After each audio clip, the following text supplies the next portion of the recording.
And we're back. Okay. As usual, type a 1 in the chat room if you guys can hear me okay.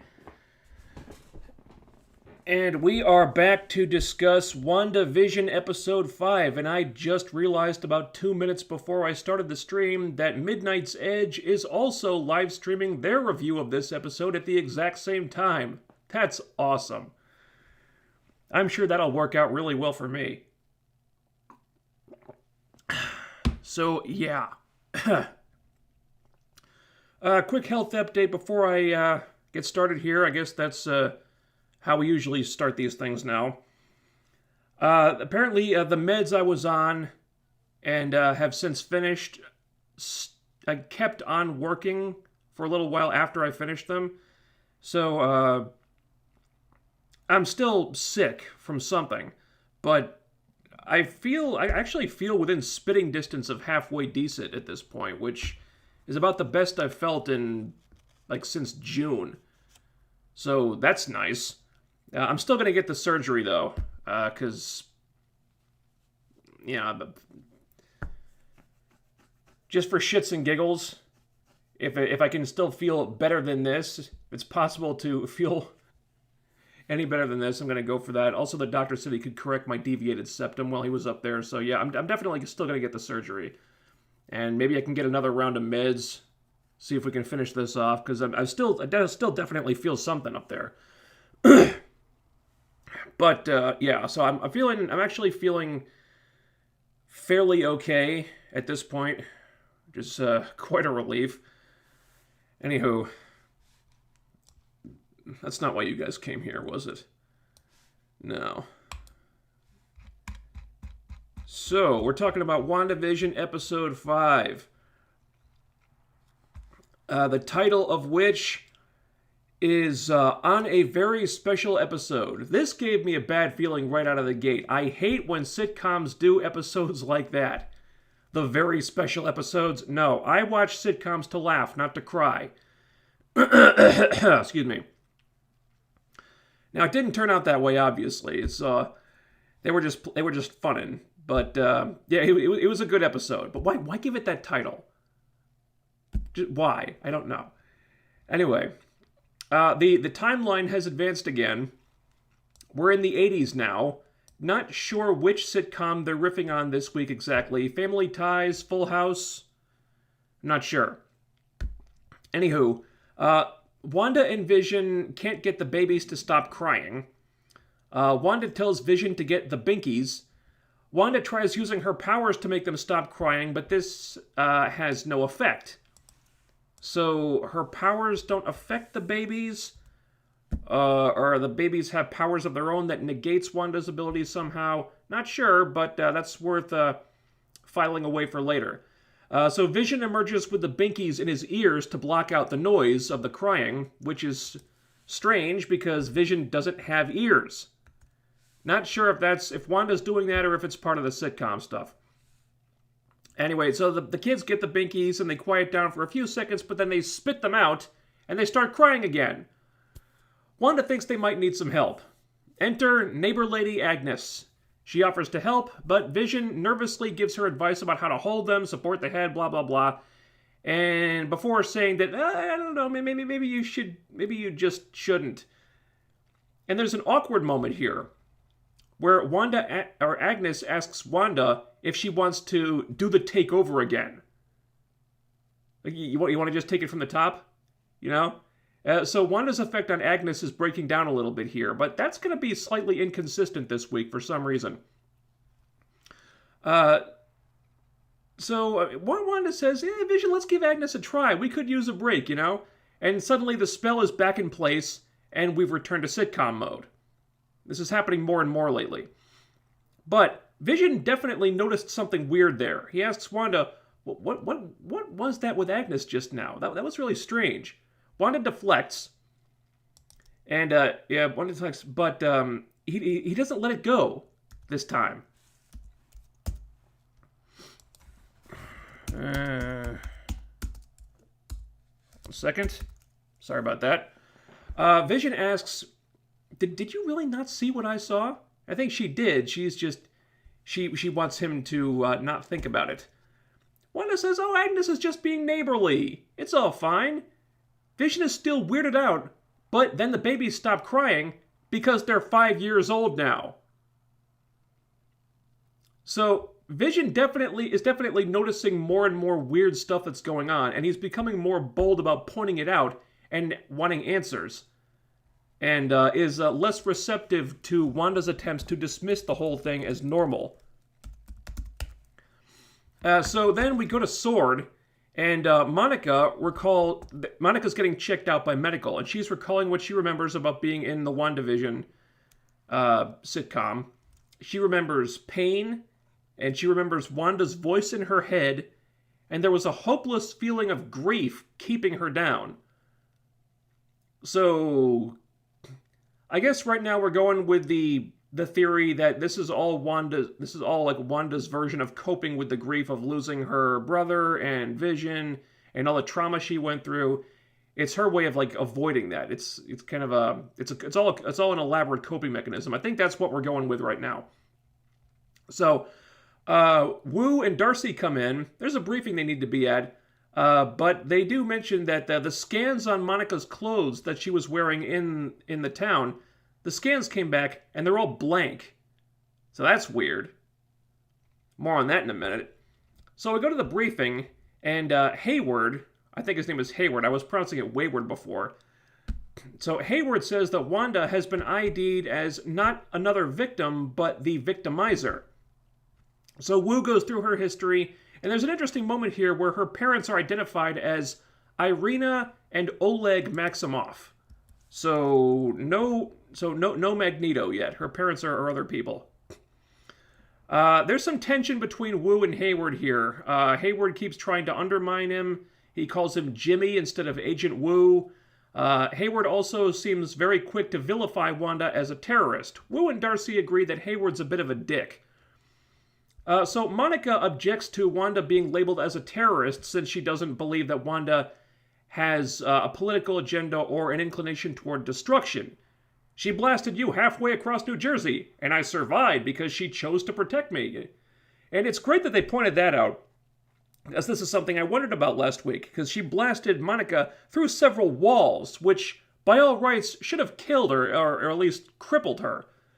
But no, Wanda protected Monica and chose only to eject her from a town and not, injure her. So Hayward says, well, she's holding thousands of people hostage, which is a fair point. Monica counters, and it could have been thousands more if she hadn't put up her own quarantine. And this argument of Monica's is less convincing. I'm actually more with Hayward on that one. Because, clearly, if Wanda's the one doing this, then clearly Wanda is a threat, and there's nothing really stopping her from expanding that quarantine outward, and they have no reason to think she won't. Monica doesn't believe this is a premeditated act of aggression, but Hayward plays a top-secret video he was just given clearance to share of Wanda breaking into a secure facility and stealing Vision's corpse. Wu points out that's in violation of the Sokovia Accords, which I guess are still a thing, even though the movies haven't mentioned them in a while. And it also goes against Vision's living will, because he had one of those. He didn't want to be used as anyone's weapon, so Wanda is going against Vision's wishes here. Interesting. Excuse me. So maybe the show will be pitting Wanda and Vision against each other at some point. Some people were theorizing about that earlier as well. Wu wonders how Wanda even brought Vision back without the Mind Stone. Another very good point. Because they keep asking all the right questions here. They're asking the questions that we, the audience, are asking. I love that they do that. And also, Darcy wonders what happens when Vision learns the truth. So they're definitely teeing up some kind of big confrontation with Vision and Wanda. Back in the WandaVision sitcom, the twins are washing something in the sink. Wanda comes in and finds that there's a dog in there. The twins want to keep the dog, but Wanda points out that taking care of a living thing is a big responsibility. Get it? They need food and walks and belly rubs and snuggles, so she already wants to keep the dog. Vision walks in speaking very formally, as a precaution because he has a hunch that someone's about to pop in with exactly the item they need for this particular situation. Agnes pops in with a doghouse. What a coincidence, right? The dog sniffs around an electrical outlet and the sparks go off, so Agnes suggests they name him Sparky. Wanda likes this idea and makes a dog collar appear magically out of thin air. Vision cautions her because Agnes is right there and they agreed to conceal their powers to protect their secret, but Wanda points out that, hey, Agnes didn't notice when the boys magically aged 5 years in a couple seconds, so this shouldn't be a problem. So Wanda's getting a little more bold about displaying her powers, even though they agreed to keep them a secret. You know, she's tired of hiding, I guess, and thinks maybe Vision doesn't have to hide anymore either. But Vision remarks that they're usually of the same mind on this, but he knows there's something Wanda isn't telling him. The boys ask if they can keep the dog. Wanda and Vision say they don't think they're quite ready for a dog until they're at least 10. Then the boys share a knowing look, and they magically age into 10-year-olds. So do the boys know what's going on? Do they know what Wanda's doing? I mean, they clearly know that they have some kind of power over their own bodies. They have the ability to age themselves somehow. And they know it.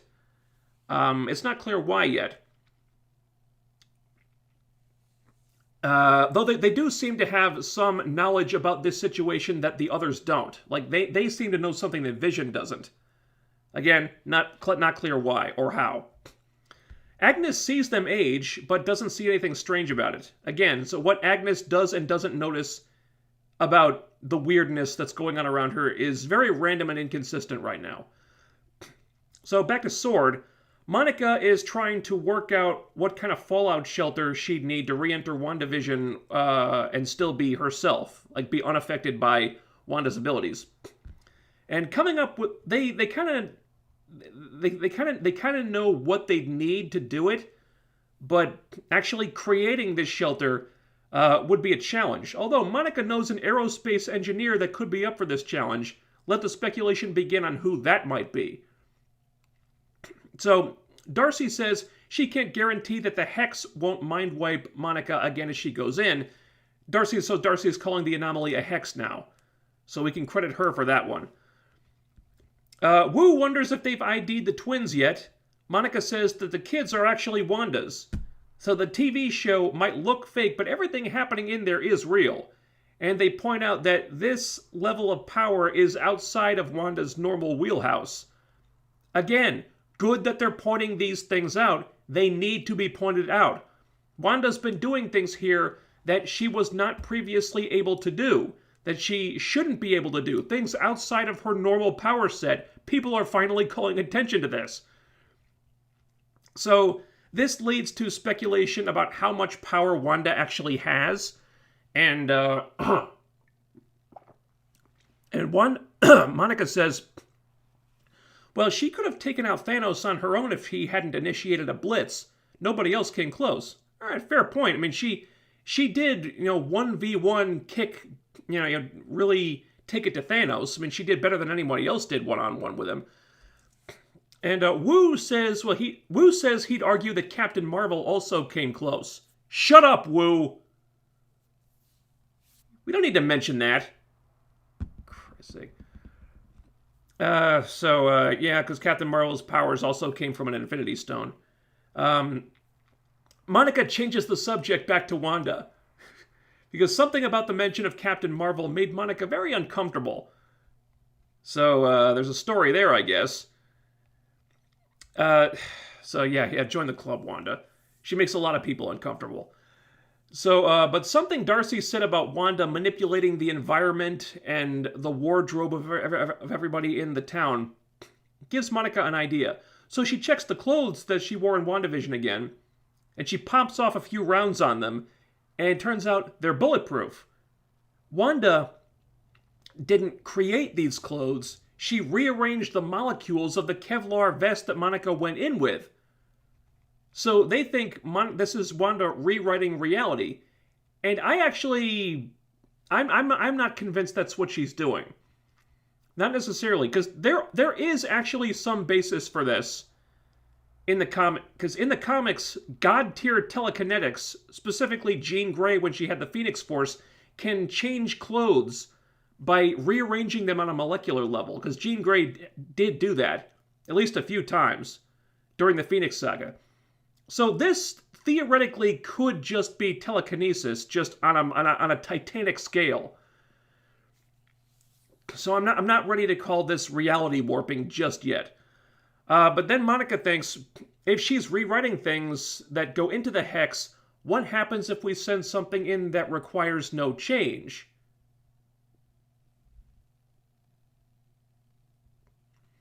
So back in WandaVision, Vision is at work, and him and the co-worker guy, Norm I think his name is, remark on how amazing their new computers are, because they're in the 80s, computers are just beginning to become a thing. And they get an email, which is weird, because these computers shouldn't be able to... Email shouldn't be a thing yet. But this email is actually a top-secret communique from Darcy about what's going on.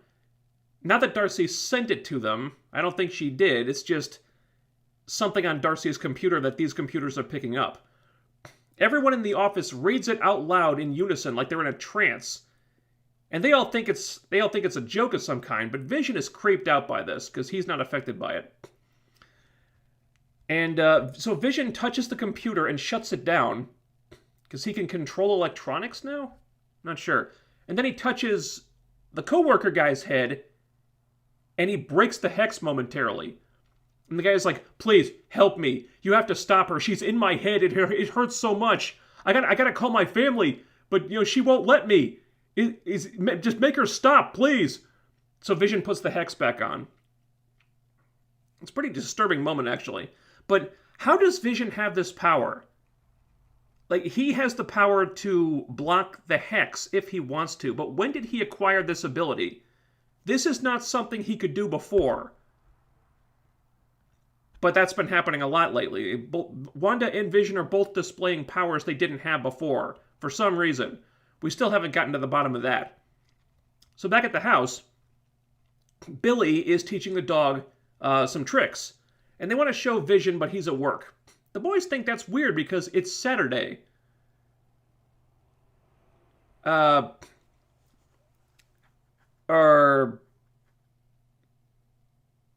they think it's Monday, but Wanda says it's... I don't know. There's some confusion about like what day it is. I think I wrote it down. I think I wrote it down wrong in my notes here, but... So is it Monday? Is it Saturday? Wanda's making stuff up. She says, "Oh, there was an emergency at work, so Vision had to go in." On a Saturday? Yeah, there was an emergency. It's all fine though. The boys are confused. So Wanda said, "Oh, he went to work because he needed a distraction." Distraction from us?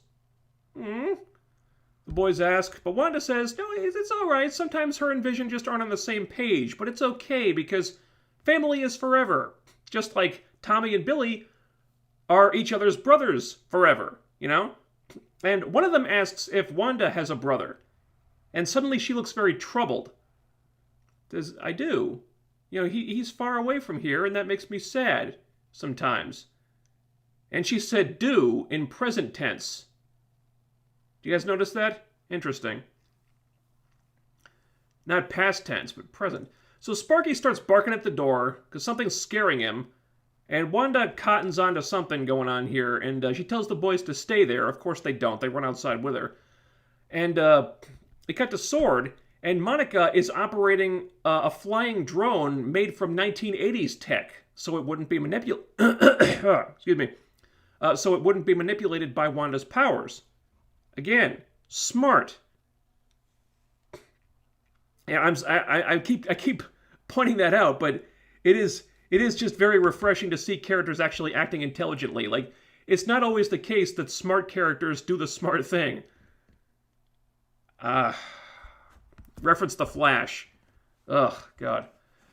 Anywho, the drone can't be seen in the WandaVision sitcom because Wanda is framing it out of the shot, because she decides what makes it into the show and what doesn't. And sometimes she can't do this, as we'll see in a minute. And so Monica tries to communicate with Wanda through the drone, just wants to talk, but Wanda's eyes light up menacingly. And Monica loses control of the drone, and suddenly Hayward tells somebody to take the shot, because unbeknownst to Monica, the drone was armed. And somebody else was operating like the weapon systems. So they try to take the shot, but the feed cuts to black. So Monica had no idea Hayward was trying to take Wanda out. There's the lines of communication between them are breaking down. Hayward's kind of going into business for himself here. And he's starting to go to some dangerous extremes and escalating a situation that could really do with not being escalated. And you kind of understand his viewpoint here, because clearly something has to be done about this. Wanda is holding all these people against their will, but we don't really know what she's going to do if you provoke her. So there's two sides to this, and he's going with his side, but that could very easily backfire. So there's an alarm about a perimeter breach. So the agents rush out to the barrier, and Wanda walks through the barrier with the drone. And this is MCU Wanda. It's not WandaVision Wanda. She's back in her normal. She's back in her normal appearance, her normal clothes, her normal accent. So she throws the drone back at them, says, "This will be your only warning. Stay out of my home. Don't bother me, and I won't bother you." So obviously they can't do that, because there's a situation here that's going to be dealt with. She's taken an entire town hostage. These are innocent people that Wanda is holding against their will. And she may not be the one with the guns, but she is the one in control. So Monica approaches. Wanda lights her powers up threateningly, but Monica says she didn't know that the drones were armed. And Wanda knows that because she's a telepath. There's a mistake here. Sorry. So Monica knows that Monica's telling the truth because she's a telepath. And she also let Monica into the town and trusted her to deliver the babies. So on some level, Wanda knows that Monica is an ally, even if it's an unconscious level. And so there's a little back and forth between them. What do you have to offer me? What do you want? Nothing. I have what I want, and no one will ever take it from me again, Wanda says. So she mind controls all the agents to point their guns at Hayward. And then Wanda walks back into the barrier, back through the barrier. She disappears. All the agents stand down, and the barrier turns red. We go to another commercial break, because we're still doing those. And this commercial is for Lagos brand super absorbent paper towels.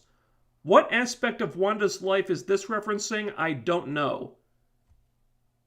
Sound off in the chat room. Maybe somebody else does. So the boys and Wanda are looking for Sparky, who has run away. Mailman passes by. He says, "Oh, the dog will be fine. Your mom won't let him get far." Because he knows Wanda's controlling everything. They play it off as a lighthearted moment, but it's... there are darker undertones there than we think. So then they see some rustling in the bushes, and they think it's the dog, but it's Agnes, who found the dog, and apparently the dog ate something poisonous and died. Ugh. Dead dog. It's the worst thing that's happened so far. God damn it. So Wanda knows what the boys are about to do here, so she orders them to not age themselves up. She says, "The urge to run from this feeling is powerful. I know." So she's... The boys don't accept this. "You can fix anything, Mom. Fix the dead." And Agnes asks, "Wait, you can do that?"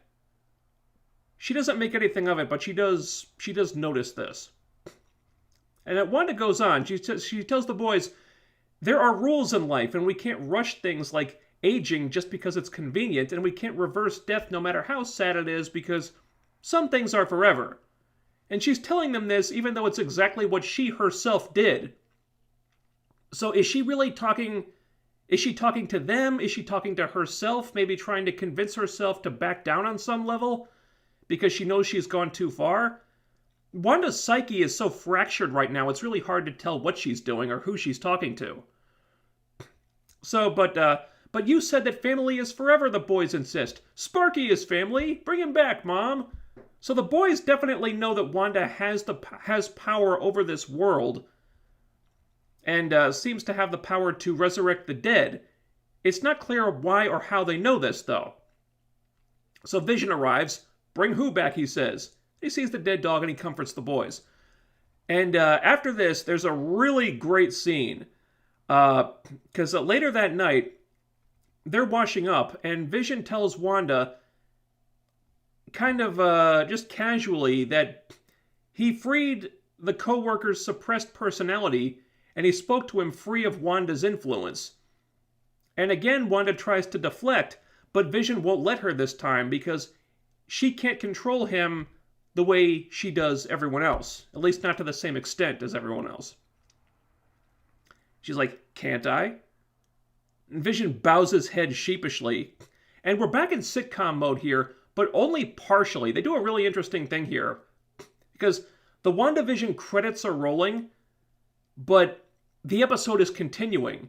And Vision is still not back under her control. He wants to know what the Maximoff anomaly is that he read about in the email. And Vision says he has to believe that Wanda creating this whole WandaVision scenario was a subconscious thing that she wasn't really aware of. Like, she didn't really know what she was doing and only became aware of it later. And Wanda's still trying to deflect and leaves the kitchen, but Vision follows her and changes back into his real Vision colors. And again, it's getting really disturbing here. Vision's angry now. He's like, Norm has a family, Wanda, and he can't reach them because you won't let him. And Wanda's still feigning ignorance, but Vision's just not having it. So he levitates into the air, threateningly, and so does she. And she says that this is all for them, so just let her handle it. But Vision wants to know what's outside of Westview, because he doesn't know what's outside. So his memories have been screwed with too. She says he doesn't want to know what's out there. He says she doesn't get to make that choice for him, but she's put out that he's never talked to her like this before. It's getting really confrontational. They're both really angry. He says, before what? He says, I can't remember my life before Westview. I don't know who I am. I'm scared, Wanda. So he's kind of starting to freak out. And Vision's really losing it here. And what's so fascinating is that right now it's like 50% WandaVision sitcom and 50% actual reality. Because the laugh track is gone, and things are getting really like disturbing and dramatic, but they're still... They haven't really returned to like reality all the way. Like they're still in kind of a sitcom setting. Like the lighting hasn't gotten darker or anything. So like what they did before. So it's still kind of a setting, but the mood has changed. So it's kind of a half and half thing. So Wanda still has a hold over this scenario, but her grip on it is starting to decrease. So Wanda tries to calm him down. You're my husband. You're Tommy and Billy's father. Isn't that enough? So this makes Vision wonder why there are no children in Westview other than Tommy and Billy. So he's just not letting this go. He's been noticing lots of weird stuff more and more, and he wants answers. And Wanda is baffled that he thinks she's really controlling everything in this town and says she really doesn't know how this all started, and she actually does seem sincere about that, which raises even more questions. Vision says what she's doing is wrong, because she may not have started this, but she is controlling it right now. But if she has no idea how this started, it's possible that she's not the one ultimately responsible for this. Like, maybe Wanda was manipulated into doing this possibly by somebody else, but who could have done that? We don't know. Then the doorbell rings. And Wanda says she didn't do that, so this is not something she controlled. And Vision can't change back to his human forms all of a sudden. He wants to believe her, but he doesn't. So the doorbell rings again. Wanda opens it and is shocked by who it is. And this might have been like the cliffhanger of the year right here. Because we see the person from the back. He has white hair. And we think it's Pietro, which they teased earlier. But then we see that it's the Evan Peters Pietro, the Quicksilver from the Fox X-Men movies. Holy shit. She recast Pietro, says Darcy. And Wanda is legitimately confused. Because she didn't do this. But if she didn't, who did?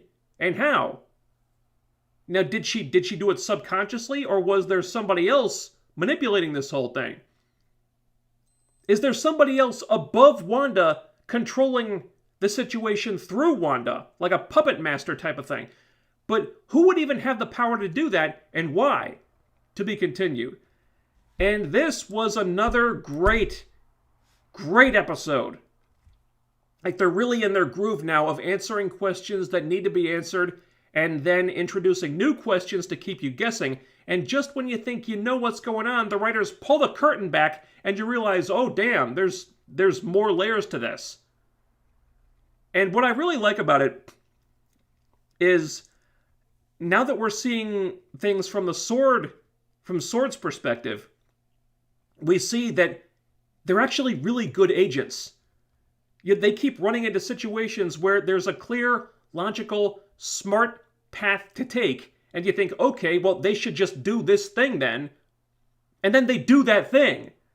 Like, so you're not constantly pulling your hair out or bashing your head against a wall, because the only way the characters can advance the plot is by acting like dumbasses. No, they're actually being smart. They're not like Team Flash. They're actually doing the smart thing. And the people in WandaVision, too. Like, Vision sees something weird. He wants answers. Wanda gives a bullshit excuse. Vision says, no, that doesn't add up. What's really going on? What are you hiding? So the characters keep doing the smart thing. There isn't a single person here that I want to smack upside the head for being an idiot. I mean, I kind of want to smack Hayward, but I'm supposed to, so that's fine. And then there's all these crazy new situations and crazy new questions that the show keeps presenting us with. Like, how do the boys have the power to age themselves? How do they know that Wanda can resurrect the dead? Wanda's controlling the town, but doesn't seem to know how it all started in the first place, and isn't controlling absolutely everything anymore. But why is that? How is that? Is there someone else behind all this? Who could that be? Who brought Pietro back? And why did they recast him as Evan Peters? You know, did Wanda do it without realizing it? Why would she do that? Does this mean that she grave-robbed Pietro's corpse? Or, more likely, is this a multiverse thing, and Wanda is just subconsciously procuring the Quicksilver of the Fox X-Men movies, which is setting the stage for Spider-Man 3 and Doctor Strange in the Multiverse of Madness? But if she did that, why do that when they've more or less confirmed that Wanda can resurrect the dead? So wouldn't it be easier to just bring her own brother back? So many really compelling questions. And I think we're only about halfway through the show now, so it's getting more and more interesting. And there's still a lot to go. And it doesn't change my opinion of those first few episodes, but it was worth the wait to get where we are now, because this is only... We're only getting deeper and deeper into this, and the deeper we get, the more interesting everything becomes. So another really terrific episode from WandaVision. That's 2 in a row now.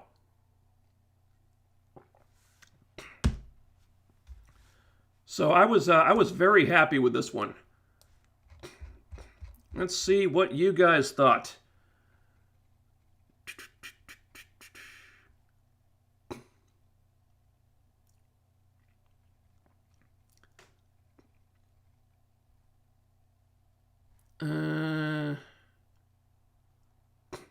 Why does your robe always look exactly the same? I don't know. I don't feel the need to rearrange everything. I've got everything arranged pretty much the way I like it. You know, the only thing that I need to move around is are the lights back there when I set the green screen up. But they always go like back in the same place when I'm done with them. Okay.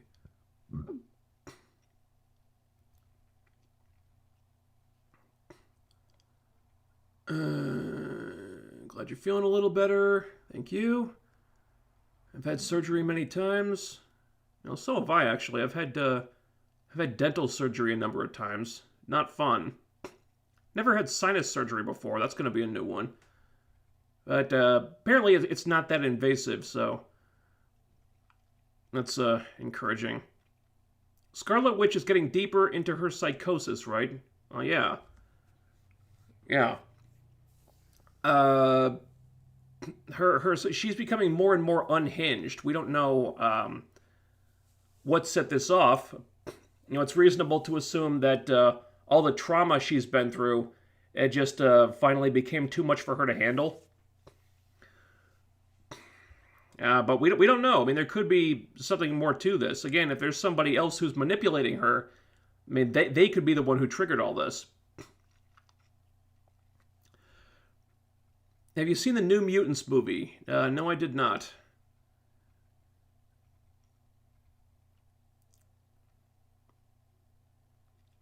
What do you think of the news that War Machine will show up in Falcon and the Winter Soldier? It's awesome. I didn't hear about that. If so, great. I actually heard that they were going to do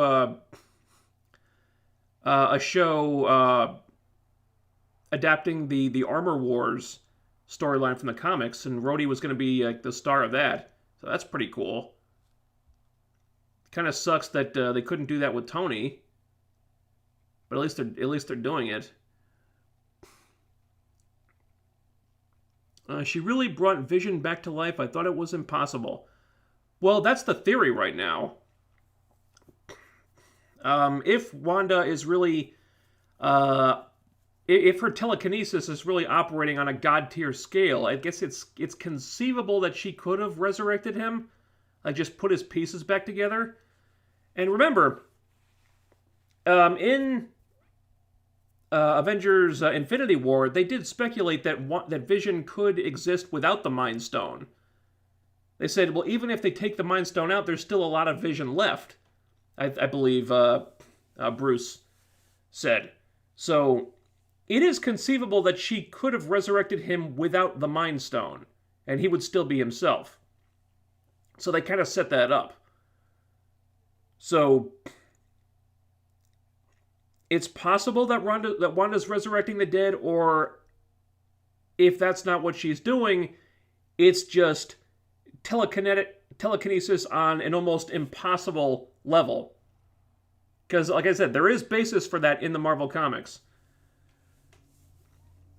It's just a power level that like virtually nobody can reach.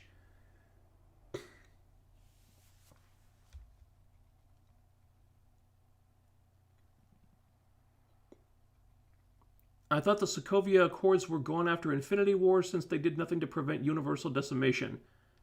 I don't know. I don't remember there being any reference to that in Endgame. Of course, I haven't seen Endgame since it was in theaters.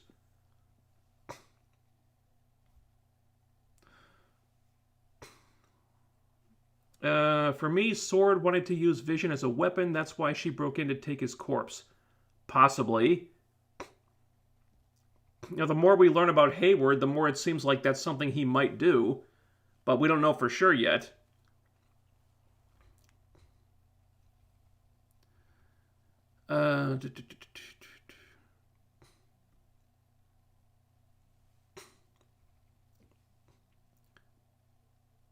They say in the episode they can't bring someone to life, so that's why they recast Wanda's brother, and that's why I don't think Vision is regenerated. Well, Wanda says that, but it's not clear if she's just telling the boys that or if she's trying to convince herself of it. Again, because Wanda is becoming so unhinged mentally, we don't know. We don't really know what's possible and what isn't, because she's already done things, and Vision has too, that they shouldn't be able to do in this situation. So we don't really know if like what's going on still. We still don't have all the information. So it's conceivable that I can't talk. It's possible that Wanda's powers have evolved to the point where she could resurrect the dead, but on some level she knows that that's probably not something she should do. Or it's also possible that she can't resurrect the dead, and bringing Vision back is just something she did with God-tier telekinesis. These are all questions that have been raised, but we don't have the answers yet.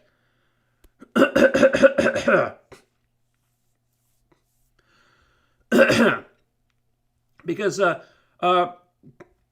procuring another version of Pietro from an alternate reality comes with its own set of issues. Because this version of Pietro was not her brother. Because in the MCU continuity, Wanda and Pietro were not the children of Magneto. And in the Fox universe, Pietro, whose name was Peter in that universe, was the son of Magneto, but he didn't have a sister that we know of. And his mother was some American woman. So this version of Pietro shouldn't even be related to Wanda at all. And yet but he's still here. So did she bring the Pietro from another universe, or did she just, like they said, recast him? We don't know yet.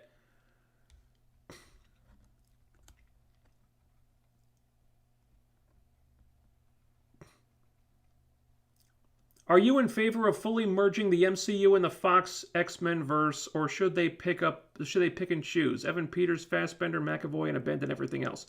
No, I am not in favor of it at all. No. Now, I talked about this with Alex last night. So I absolutely do not think they should just merge those two universes, and I don't think they will, because that's not how Kevin Feige rolls. He's not going to want to be beholden to all these previous characters and the previous continuity. No, he's going to want a blank slate to do his own thing with them. So I think it might be possible that the Evan Peters Quicksilver could stick around just so they can use Quicksilver again. Although they do have the means to bring the MCU Quicksilver back if they wanted to, because they have the time travel stuff now. So they could bring their Quicksilver back. I don't know if they will. I think it's possible that they could just use this slightly rejiggered Evan Peters Quicksilver just so they can use that character again.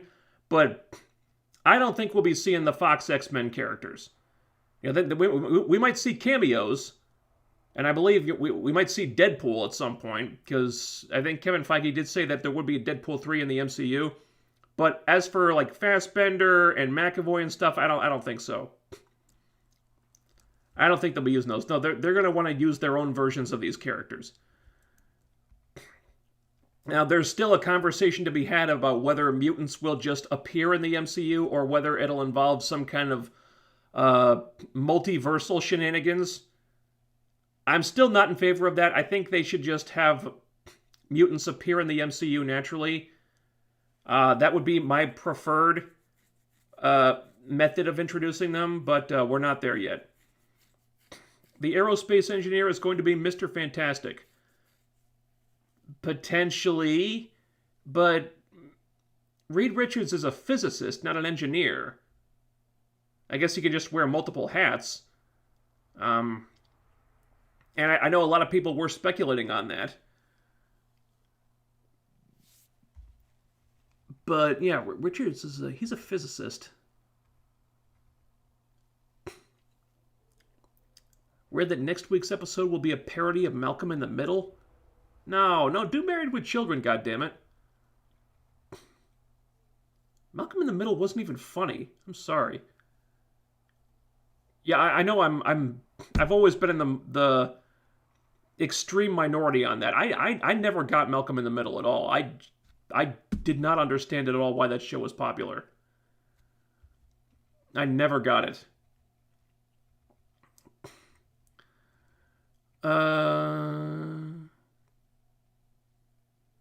Why is this a live stream if he won't react to anything? I won't react to anything because I was doing my review of the show. I react to comments and super chats after I do the review. That's just how I prefer to do things. And the powers of Wanda in this episode are like Jean Grey of the X-Men. Well, yeah, they always have been. That's MCU Wanda. She has Jean Grey powers. I pointed that out. And I actually have a super chat in here. Hold on. Gamerman X9000, thank you for the $5. I have good news this time. I don't know what the Kate Kane stuff is about, but Ruby Rose does not want to come back. The cast unfollowed her, and a member... that's it. If the cast all unfollowed her, good. The way I heard it was Ruby Rose was not fun to work with on set because she didn't really like being there, didn't like the long hours, and it made her not fun to be around and not fun to work with. So if they all unfollowed her on social media, well, that's not surprising. It seems like the producers are still dead set on getting her back, though, which beats me why.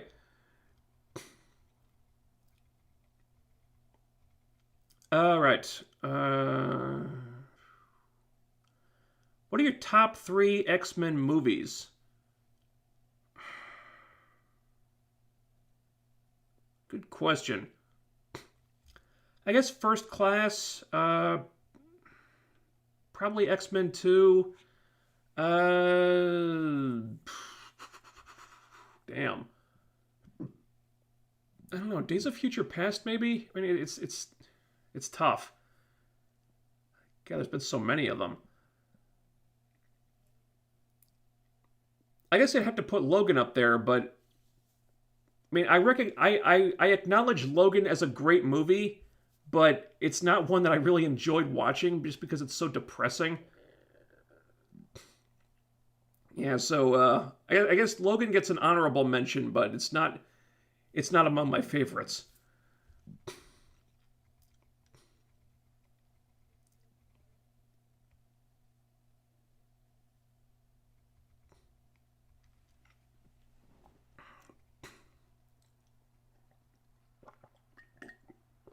That's why I think the kids brought back Pietro. Oh, so maybe the kids brought back Pietro somehow. So I guess that would have been Wiccan, right? Unless the kids have some kind of abilities outside of their typical powers from the comics. So that it still begs the question of what exactly happened here. Did she just recast Pietro as somebody else, or is this a multiverse thing? And if it is a multiverse thing, how would the kids be able to do that? Because we still don't really know what kind of powers they have. We know they have the powers to age themselves. But what is it beyond that?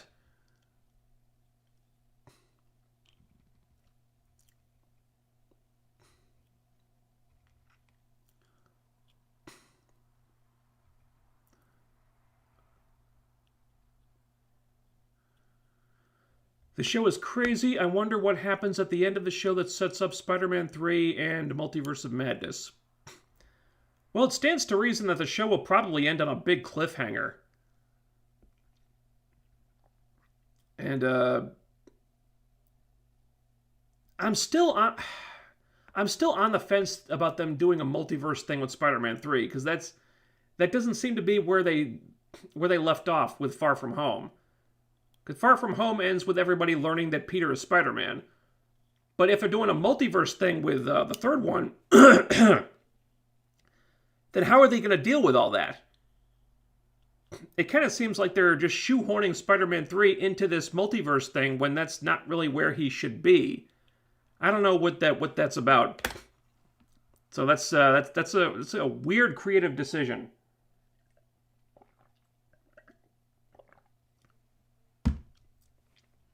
Yeah, she nearly beat up Thanos, and then I'll kill her with an 80s drone. What could go wrong? Yeah, well, I think what we're learning is that Hayward is not that smart and not that good at his job. All the other characters are smart, but Hayward is there just to screw things up.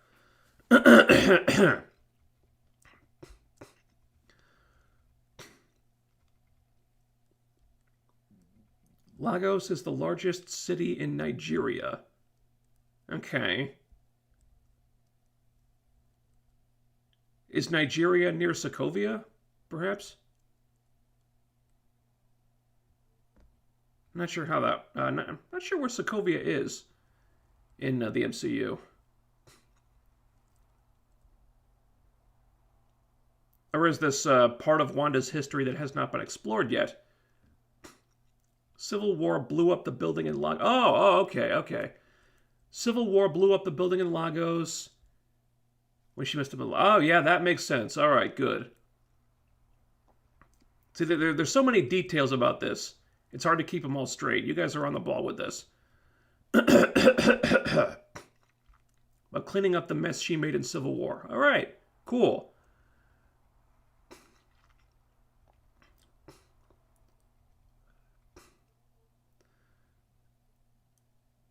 Angry Joe pointed out Lagos was the city she killed those people in Civil War. See, I need to rewatch these things. See, I've rewatched like the airport battle in Civil War about 50 times. I haven't rewatched the whole movie in a bit. All right. For messes you didn't mean to make. Yeah, that makes sense.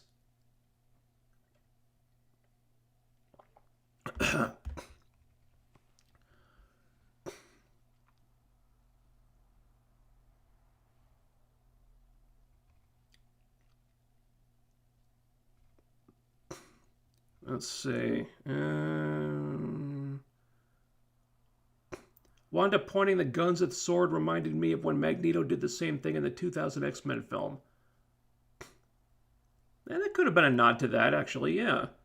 I didn't really think about that, but it could have been.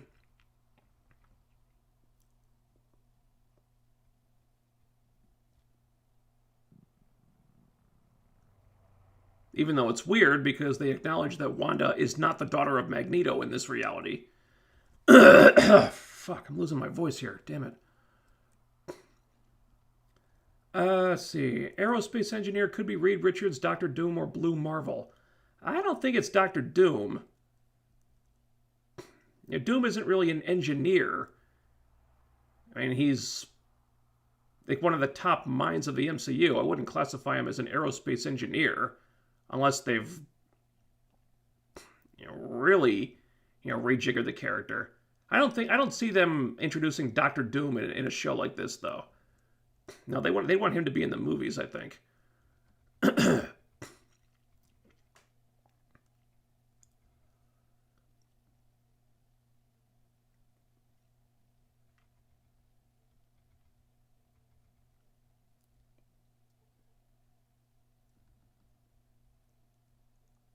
Professor X is controlling Wanda's illusion on some level. Why would he do that?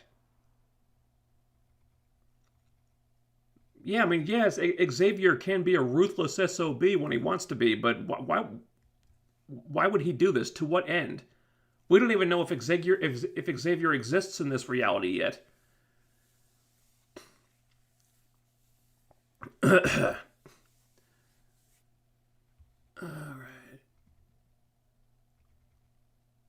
I'm sorry about my voice here.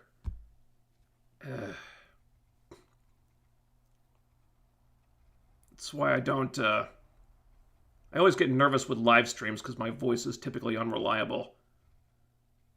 It's an allergy thing. Sorry, it's not really something I can control.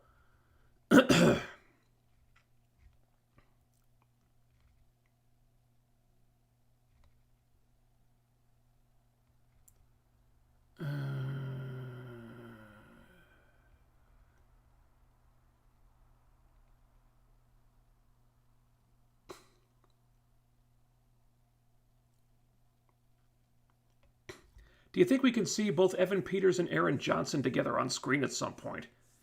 I kind of hope so. Just for the sheer lunacy of the whole thing.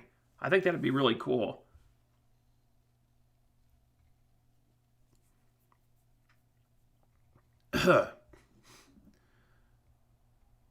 Sword involved these people are Skrulls, and this is leading up to the secret invasion. Well, if they're, I don't know. I think it's more interesting if they're all innocent people. Because if they're Skrulls, that means that they're kind of in on the whole thing. And why would Wanda be controlling Skrulls? Because that kind of absolves Wanda of the guilt of what she's doing. I think it's a lot messier and a lot more interesting if she's actually holding innocent people against their will.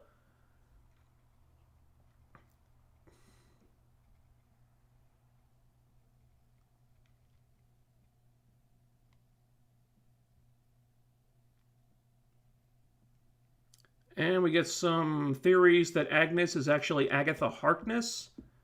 Interesting.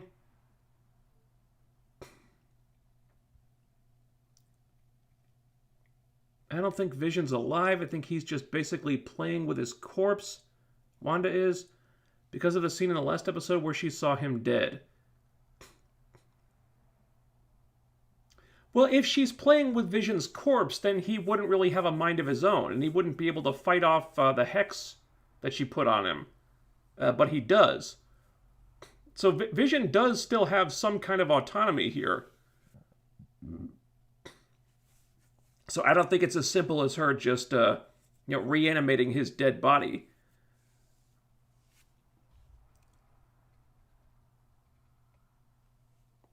And the Save Me One, my guess is Fitz and Simmons are the engineers. Fitz and Simmons from Agents of S.H.I.E.L.D. Well, Simmons was biochem. Of course, they do work as a team, though. That'd be interesting. I think it's... If the aerospace engineer is meant to be an important character, I think it's probably someone bigger than Fitz and Simmons. And plus, the MCU seems to pretty much ignore Agents of S.H.I.E.L.D. now. Not that they ever really referenced it before, but they don't.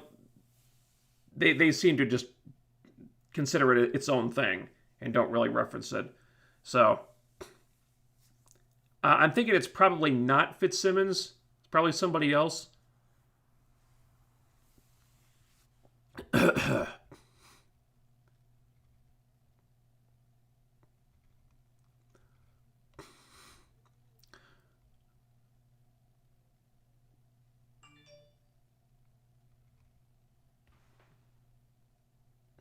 That was my phone.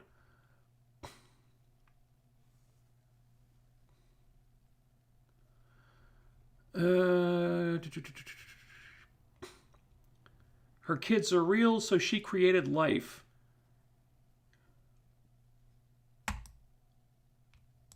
Yeah, so Wanda's definitely doing things that she should not be able to do. Like, that is certainly not under the purview of telekinesis.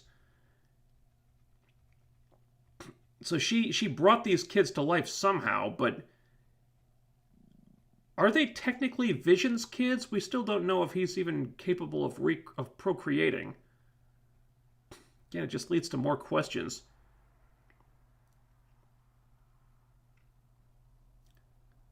Do you think it'll be Reed Richards, who's the aerospace engineer? I guess it's possible. My guess would be no. I think we probably will see references to the Fantastic Four characters before that movie shows up. I don't think it'll be Reed Richards in this situation. I could be wrong, though.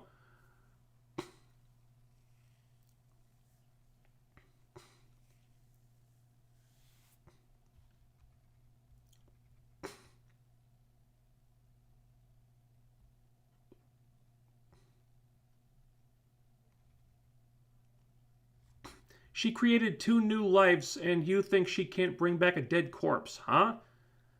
I think that because we still don't know exactly what is going on here. We still don't know exactly how Wanda's powers have evolved.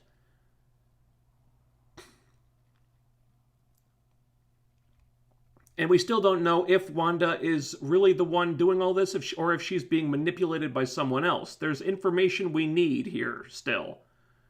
I'm just saying we don't have all the pieces to this jigsaw yet.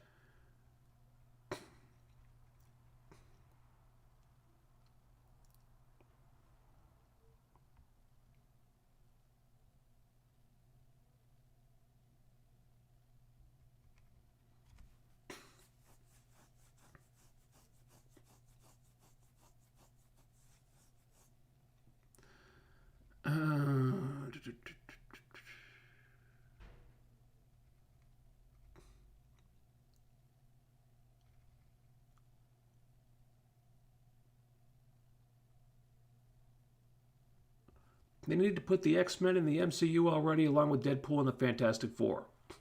Well, I'm fine with them waiting for a while. I don't need the X-Men in there right away. I just want them done well when they do appear. we don't want to rush anything. Kevin Feige knows what he's doing. He's probably just taking time to map out what the X-Men movies are going to do.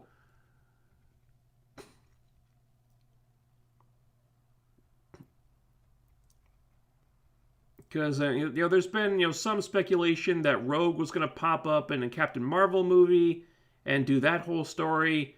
There was some talk about how they might do a Gambit show on Disney Plus.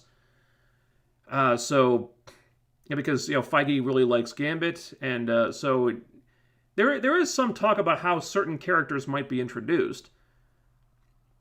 So they're making plans for it. It just can't happen right away.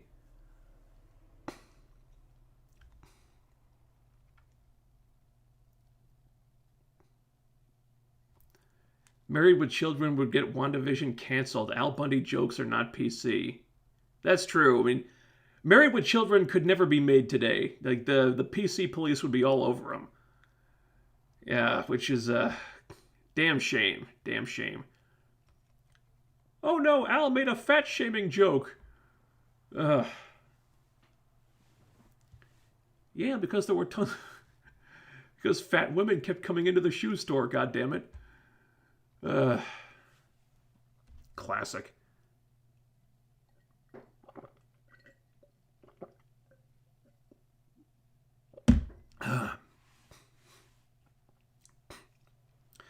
The CMBR from the dimension Wanda's in could be used to bring the Fantastic Four back. Well, create them anyway.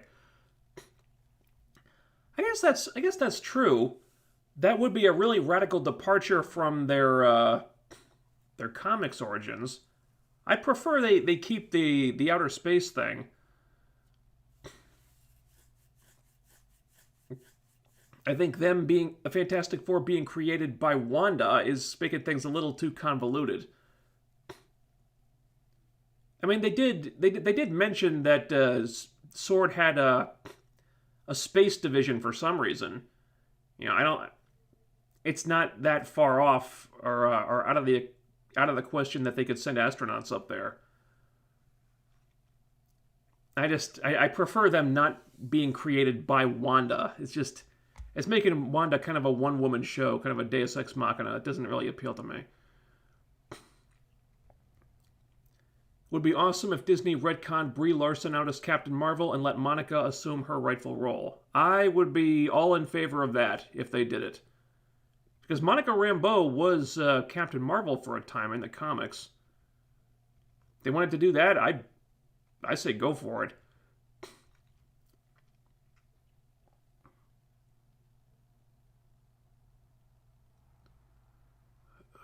Let's see.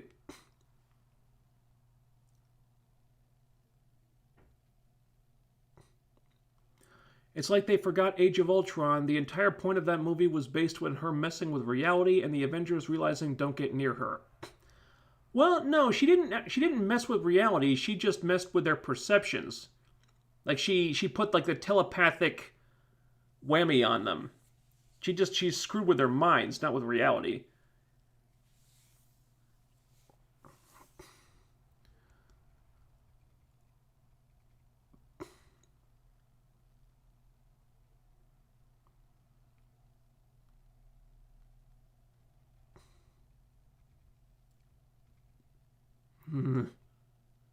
Heard Ruby Rose watched my channel regularly. I can't imagine why she would.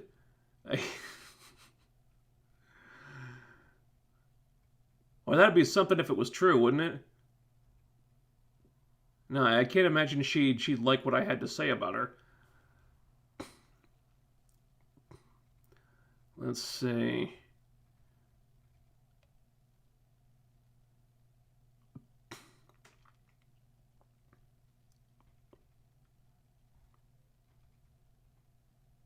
This is a multiverse thing leading into Doctor Strange. Yeah, most likely.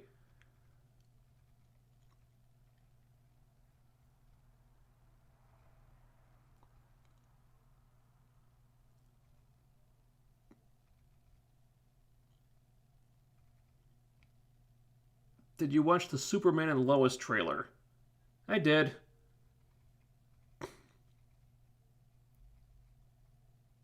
And visually it looks alright. I'm sure they're going to ruin it creatively, though. Because they've already kneecapped the thing going in. And it still makes no sense how they suddenly have 2 teenage kids.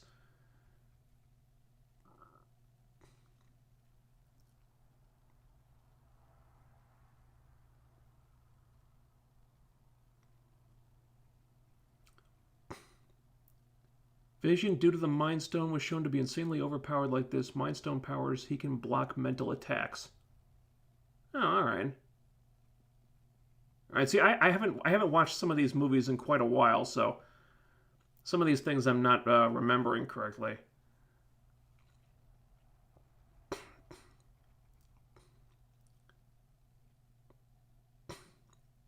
A multiverse Spider-Man movie allows Tom Holland to be in the same room with another Spider-Man, thus proving Mysterio wrong. That's interesting. I haven't thought about that. Like he could have like Tobey Maguire or Andrew Garfield filling in while he saying, hey, there's Spider-Man, but I'm Peter Parker. We can't be the same person.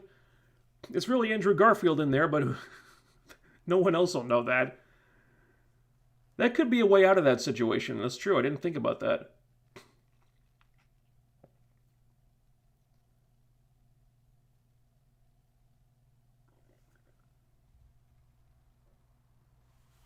I would like to see Cloak and Dagger make an appearance somewhere in the Marvel Cinematic Universe. That'd be cool. Although, Cloak and Dagger is kind of in the same boat as Agents of S.H.I.E.L.D. It's like they just don't acknowledge it. Because that was before they kind of got all their ducks in a row with the Disney Plus platform. So S.H.I.E.L.D. and Cloak and Dagger and I guess the Runaways kind of fell through the cracks there. And it's unclear if those are acknowledged as MCU canon or not. It kind of feels like they're just their own thing. And I wouldn't mind if Cloak and Dagger showed up. I kind of doubt they will. Elizabeth Olsen said during an interview that there would be a Luke Skywalker returning moment or a cameo on that level. Hope it wasn't Pietro, Magneto, Professor X, or Wolverine. Yeah, Alex and I also talked about this, and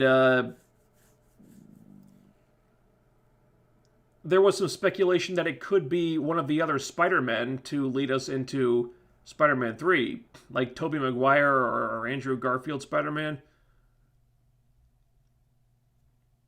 That would be a pretty batshit cameo.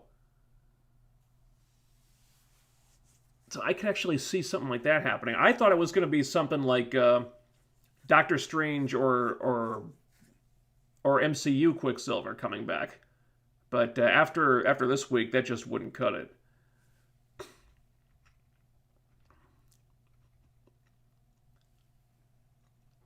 Superman and Lois actually looks pretty decent. Maybe the trailer edit cut all the SJW stuff out. I will give them the benefit of the doubt. No, it looks okay aesthetically. I just have absolutely no faith that it's going to be any good creatively. And I've heard, from people who read the script that it's pretty terrible. So I'm keeping those expectations very low.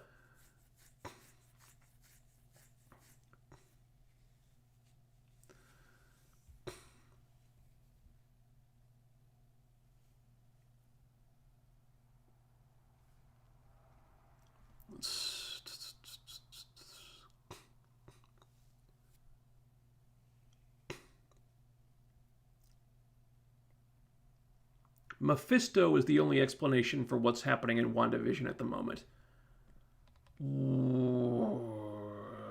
Possibly.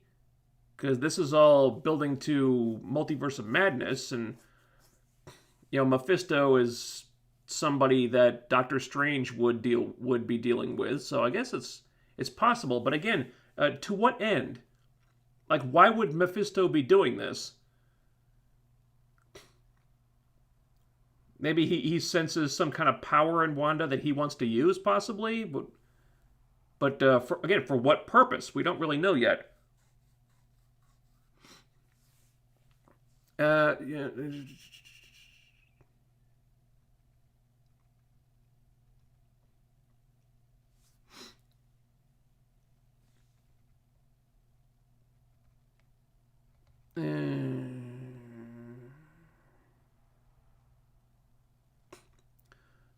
Only 3 possible surprising cameos. Andrew, Toby, Pietro, Black Widow revived. Well, I think we'd have to get the Black Widow movie first.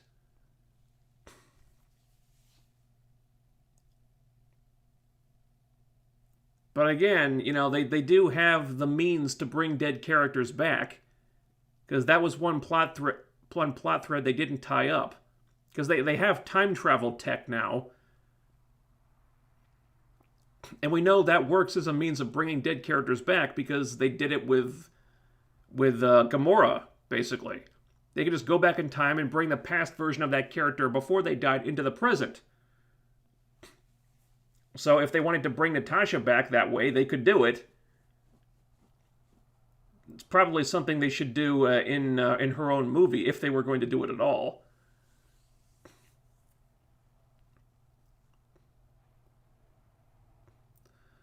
While I agree that there's probably another villain pulling the strings behind the scenes, but given Wanda's potential House of M level powers, why do we think she couldn't be doing this on her own? Well, I think it's because there are things happening in Westview that she's not under control of. Because, this new version of Pietro shows up, and she didn't do that. At least not on a conscious level, so if she didn't do it, then what did do it? Maybe it was the kids? Maybe Wanda did it unconsciously, or maybe it's something else. Because they did plant that seed. It could be somebody else manipulating Wanda. There could be a puppet master above Wanda doing all this. We don't know who or how or why just yet. So if it is somebody like Mephisto, that would explain a couple things. And it might also account for how Wanda's been doing things that she shouldn't have the power to do. Because until now, she was only a telekinetic and a telepath, but she's done things inside the WandaVision show that those powers wouldn't cover. Like making things appear out of thin air and stuff. Telekinesis and telepathy only explain so much of this. And once we start going outside her normal power set, then we start asking other questions, because, she shouldn't be able to do this, and Vision shouldn't be able to do that, and if they have all these new powers, where did they come from, Having someone else behind, somebody, like some more powerful entity behind the scenes does plug quite a few of those plot holes. And 1 second. Manohar Rajan. I hope I'm pronouncing that name right. Tobey Maguire is the best superhero actor. Completely understood his character. Robert Downey Jr. was good as well. When will Disney make a good movie again? Okay. I'll respectfully disagree with you about Tobey Maguire. He's been good in other things. I did not care for his version of Peter Parker. Not really his fault, I guess, because I'm of the opinion that the scripts for those movies were pretty lousy. Not just the third one. I thought all of them were pretty bad, and I didn't like how they made him like cry all the time, and he just came off as well, not a wuss, but very, very meek. I don't know. I did not care for his portrayal. Good actor, I just didn't like that version of the character. And that happened with a lot of them, really. I mean, they had a lot of good actors in those movies, just very few of them came off well. I mean, Kirsten Dunst is a good actor, but her version of Mary Jane was just a drizzling shits. Not her fault. It was the movie's fault.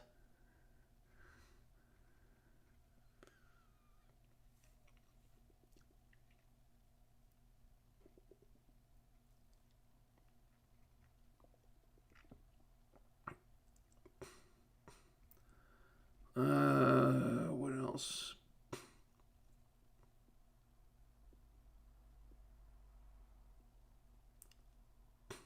The official title of Blade has been released. Blade the Vampire Slayer.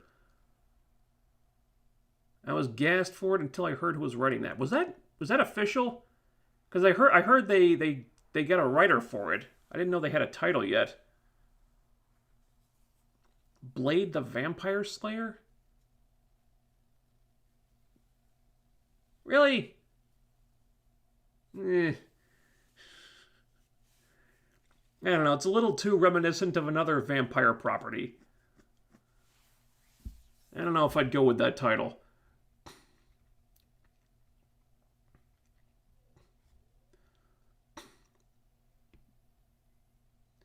My thought is they are just retconning her powers to what it is in House of M. Instead of telekinesis, she has reality-bending hex powers now.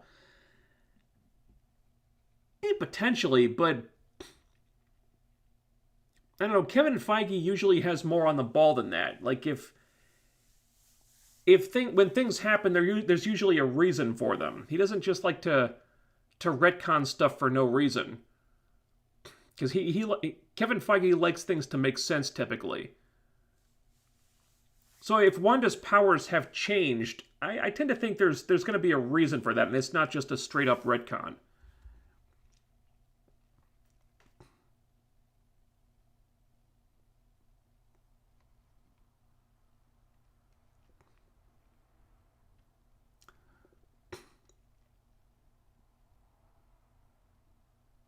Can't believe you like the Andrew Garfield Spider-Man version. It is so horrible. No, I know I'm in the minority on that one.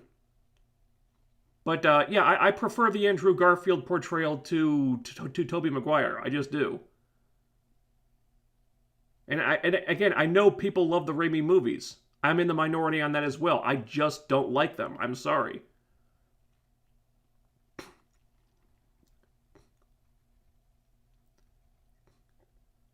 I don't like the acting. I don't like the portrayal. I don't like the way the characters are created in those movies. I don't like what was done with them. I don't like the creative. I just don't.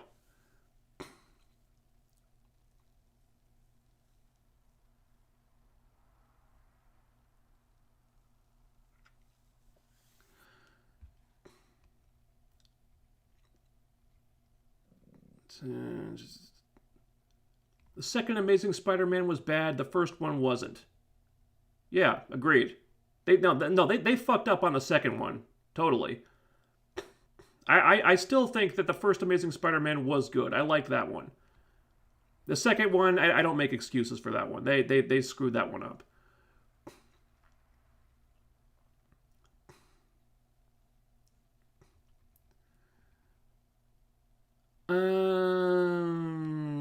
Do you think Disney Plus should make a Marvel's Heroes for Hire series with Mike Coulter and Finn Jones returning from Luke Cage and Iron Fist? I don't know. I think they did like a Heroes for Hire episode in season 2 of Luke Cage. But Mike Coulter's on a new show now, so I don't think he would be available. And it's not like Finn Jones's version of Iron Fist was terribly popular. I don't think there'd be a lot of demand for that. I mean, there's demand for Daredevil to return and for Jessica Jones to return. Luke Cage and Iron Fist, not so much. At least as I understand it. You have no idea what you're talking about. The first Spider-Man with Tobey was the best, and Kirsten did a great job with the character. But the character sucked. You're really advocating for Kirsten Dunst Mary Jane? Really? She's one of the most universally despised things about those movies. And I like Kirsten Dunst. I think she's a good actor. But that version of Mary Jane was terrible. I've always thought so. And over the years, I think most people have come around to my way of thinking on that character, at least. Look, and I think Tobey Maguire can be a good actor. He's done well in other things. I liked him in Pleasantville. I liked him in other stuff. But I just don't like that version of Peter. I don't like that he cries all the damn time. I don't like how meek he is. I don't like a lot of things about that version of the character.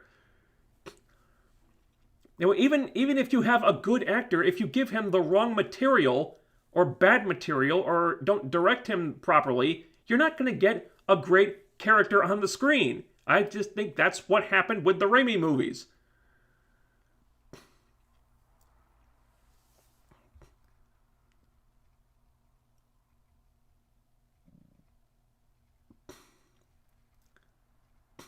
And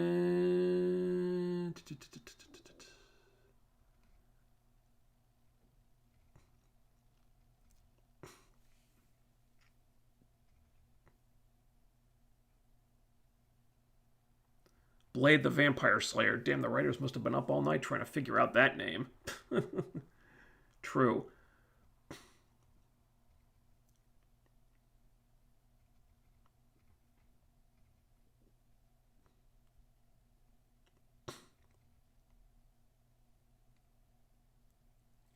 They're going to have a show for Secret Invasion, Ironheart, and Armor Wars. Yeah, I think all those are confirmed. Ironheart, just why? I mean, Riri Williams hasn't even been a thing for that long in the comics, and it's not like she's incredibly popular. She's not. I mean, those Bendis comics when she was introduced were garbage. I heard that the character became more tolerable after Bendis left Marvel, but good God. It's not like she had great beginnings.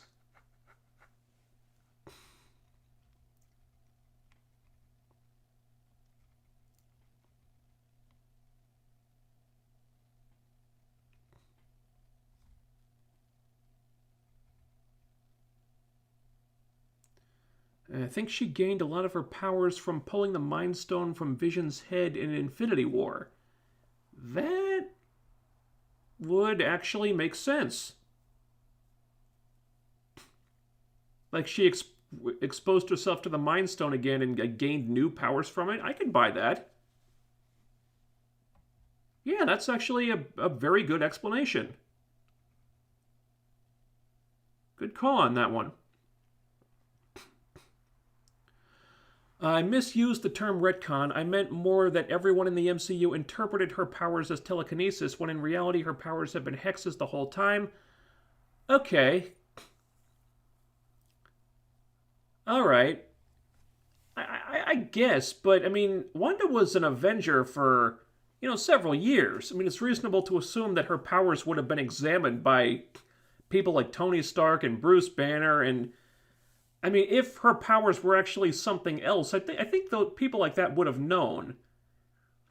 So, I guess I could buy that, but it is a bit of a stretch. I actually like that Mind Stone explanation a lot better.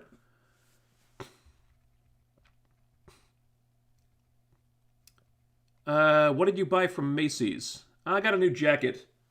and I bought it last summer, like months ago, and I still have not worn it.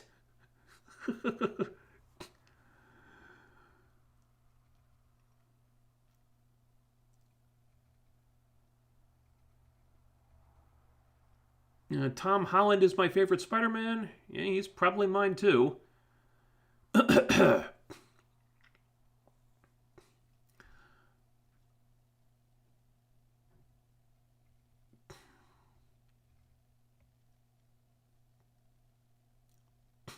hope Evan Peters' casting does not mean they're trying to integrate the Fox X-Men movies into the MCU. That'd be way too convoluted in my opinion. No, I agree. And I don't think that's what they're doing. Like I said earlier, that's just not how Kevin Feige rolls. He's going to want to do his own version of these characters. And there's no way he's going to want to be hamstrung by all the Fox continuity. Now, he's going to want new actors and new versions of the characters with a blank slate that he can just build from the ground up. Now, I think they're doing the Evan Peters thing because they probably want to use that as a way to introduce the multiverse. So it's possible we could see cameos from the Fox versions of these characters. I don't think it's going to be more than that, though.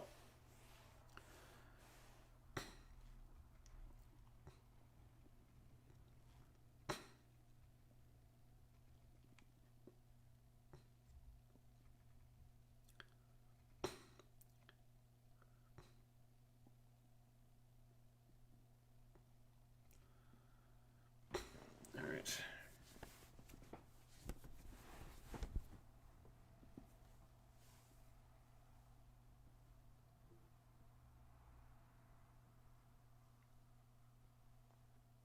Banner actually skipped the whole thing of Wanda being an Avenger since he disappeared at the end of Age of Ultron. Oh yeah, that's true. That's true. She would have been around Tony though, and Tony would have wanted to examine her. There's no way he just leave that alone. Tony would have been all over that.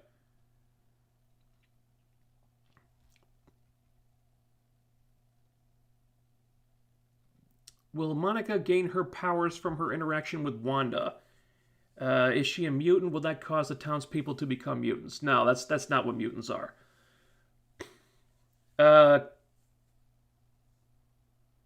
Monica could gain powers from Wanda, I guess. I kind of think they'd probably save that for Captain Marvel too.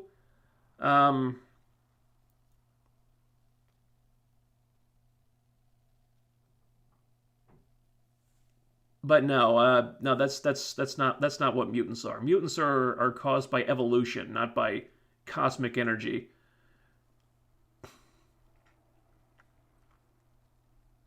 Unpopular opinion: Spider-Man Far From Home is better than Raimi's Spider-Man 2.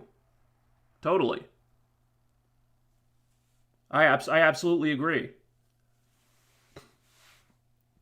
I never understood all the praise Spider-Man 2 gets. I don't. That is not a good script. I'm sorry, it's just not. And I'll fight you on that.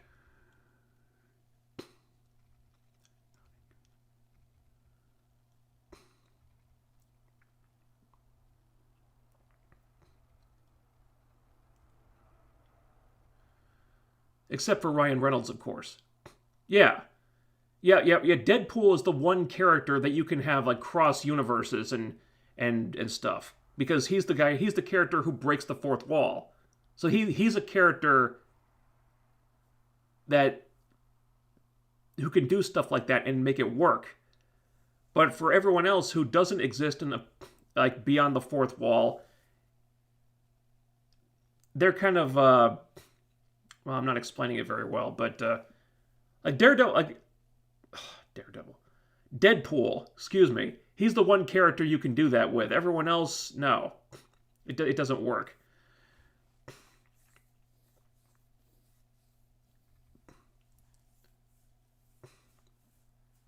How many of the original actors from the X-Men franchise do you think will be in the MCU?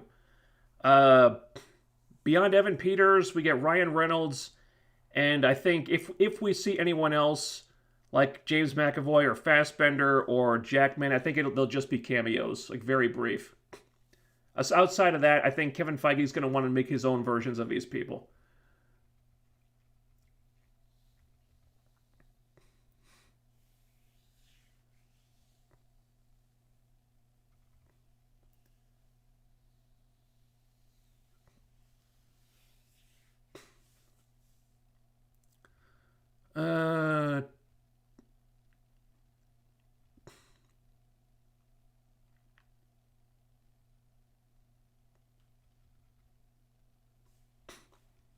Think Monica already gained her powers. That was hinted at in the episode with the white picture from her test with the doctor.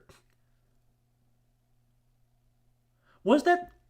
I'd have to go back and check. I thought that scan was the scan of her clothes. I don't know.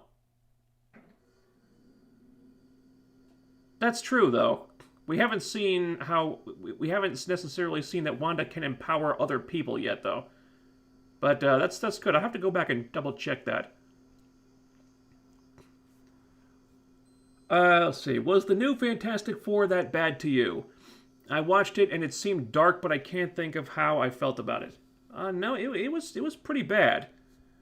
I thought there were some elements of a good movie in there, but man, they really screwed that thing up. It's so funny because there have been like there have been 3 Fantastic Four movies, 4 if you count the Roger Corman version, and they've all been terrible. I haven't seen the Corman one, but hell, that one's probably the best out of all of them.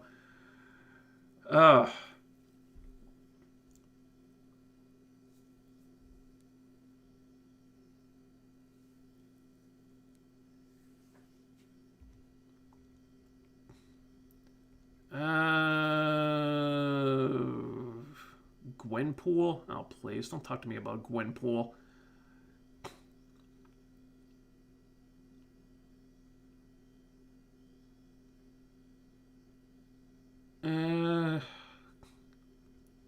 Let's see.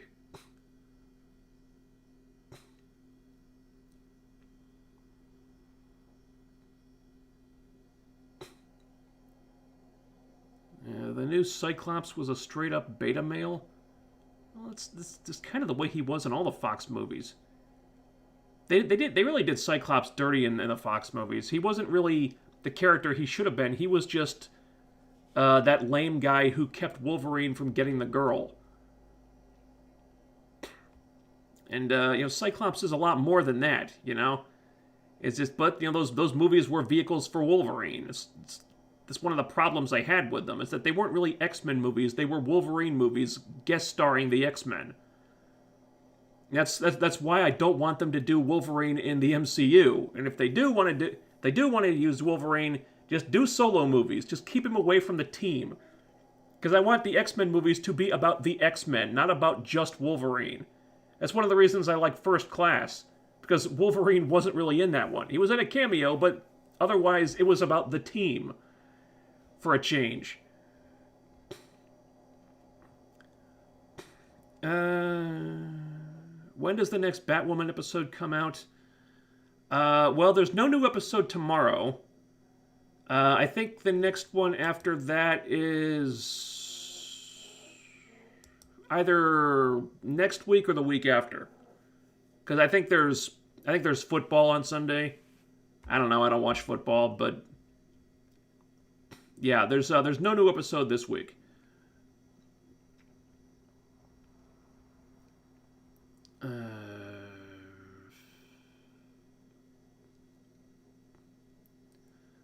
What's wrong with Gwenpool? She's Tumblr fanfic given form. I don't like her. I really liked the first 2005 Fantastic Four film, but didn't like the 07 series or the 2015 reboot. You really like the first Fantastic Four movie, huh? The Tim Story one? Okay, I'm not judging. I vehemently disagree with you, but I'm not judging. The kids could be aging because it's a sitcom trope. Sitcom trope where kids age fast, like Nikki on The Fresh Prince, Bel-Air, born in one season and then 6 years old the next. I suppose. But, the kids did age rapidly in the comics too, right? So that actually has basis in canon.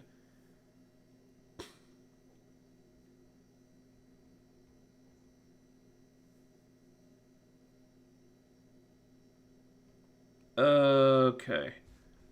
And yeah, all right.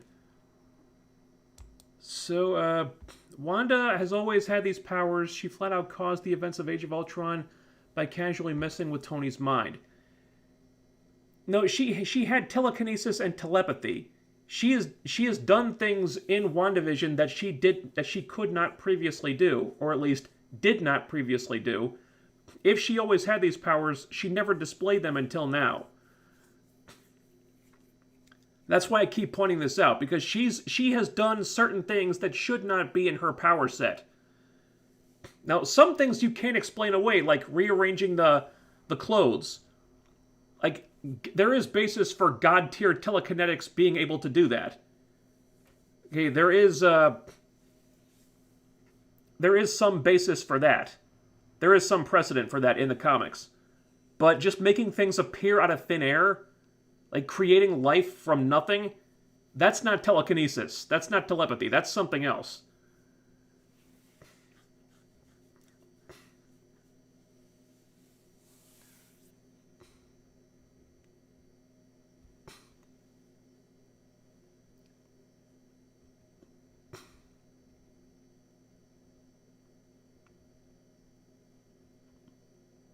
Which Marvel heroes haven't appeared in a movie or TV show that you want to see appear? Haven't appeared in a movie or TV show? Like any show? Jeez, which ones haven't we seen yet? I think Moon Knight could be pretty interesting. I'm looking forward to that one. I'm not a big Moon Knight fan. I just think it's a really interesting character that hasn't been covered yet. God, we've seen just about all of them in some form.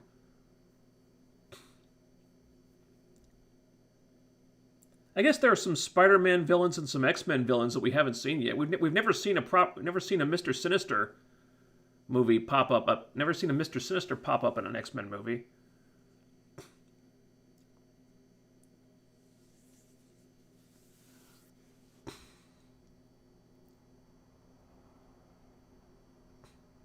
I like the two Fantastic Four films with Chris Evans. Okay, all right, not judging. I think those movies are not good. If you like them, that's okay.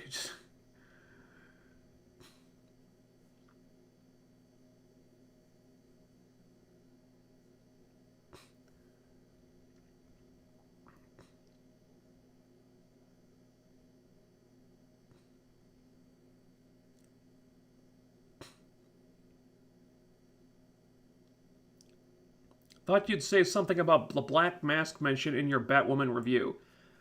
Well, I didn't get that that was a reference to Black Mask, because I'm not really a DC guy. I don't know a ton about DC continuity and the DC characters. So I didn't actually get that that was a reference to Black Mask. So, sorry. I do try to be thorough, but there are some details that just go over my head. Because I know more about Marvel than I do about DC.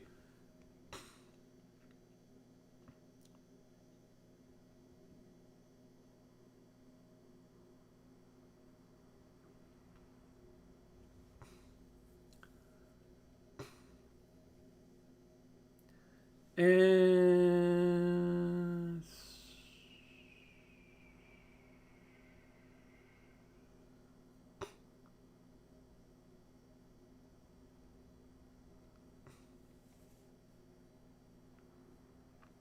which actor could play Mr. Sinister? Haven't really thought much about that. You need somebody who's tall, dark, and scary as hell. Not really sure. So I have thought about like casting the X-Men movies. I could never really pin down someone for Sinister.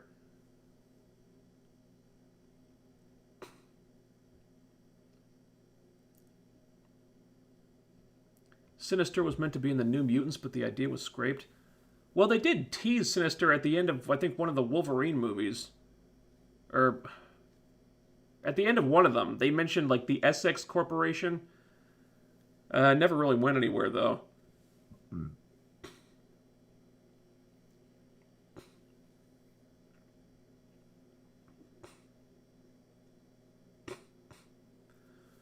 I guess his multiverse Spider-Man team-up, Toby, Andrew, and Tom with Emma Stone and Spider-Gwen, Tom Hardy, Venom, and Miles in there somewhere. No, don't put Venom in there. Don't put Tom Hardy, please. That version of Venom sucked. And no, Miles. There's no need for Miles. No, I don't care for that. Miles is just not interesting to me. And why would you want Miles when the whole point is to show Peter alternate versions of himself? You know. Also, I think people hype up Miles into more than what he really is. Really, is he even that popular a character? I guess he's managed to sustain his own comic series for a minute, but it's not like his comics sell on the same level as Peter's. And Into the Spider-Verse is still the lowest-grossing Spider-Man movie. As I understand it, the Miles Morales Spider-Man video game didn't do that well. At least not as well as the Peter Parker one for PS4 did.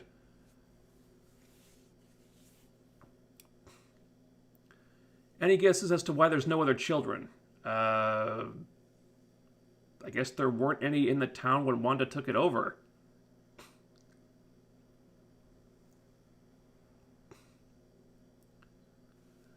Alright, I think we can probably think about wrapping this up now, guys.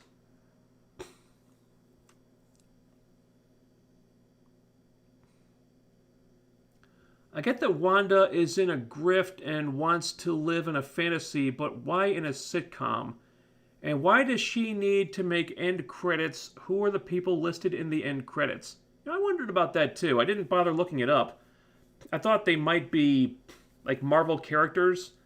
I need like a Marvel wiki or a Marvel encyclopedia or something. They might be relevant characters, or they might just be names thrown in there for fan service. I guess the popular theory right now is that they're in a sitcom because Wanda is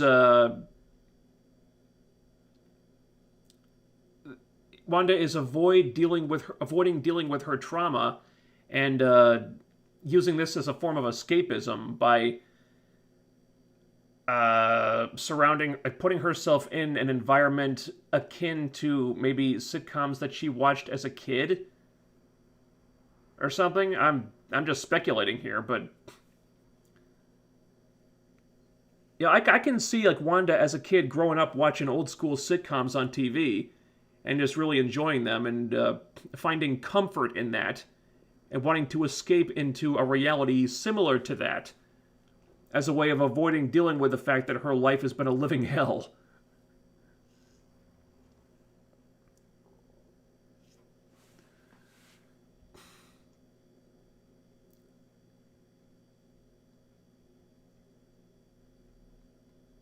They're the real creators of the show from the actual credits. Oh, okay. I didn't notice that.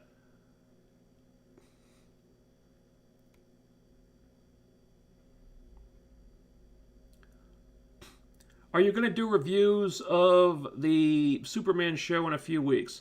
That's the plan. I'm definitely going to review the pilot, and whether or not I do more after that will depend on the views. So if you want me to do review Superman and Lois on a regular basis, you know what to do. Watch that first one, and let's drive that view count up.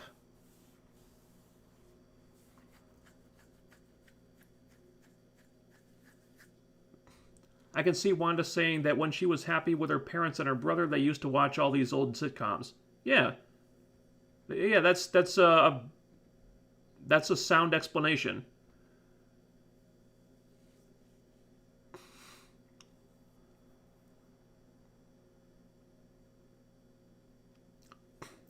Into the Spider-Verse was the best Spider-Man movie, and the movie actually did make me like the Miles character. For once, he actually seemed like a character. And as I understand it, the Miles in that movie is nothing like the Miles in the comics. I think it was just some guy who pointed that out. Uh,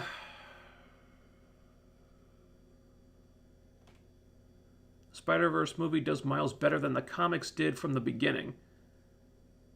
Well, yeah, that doesn't...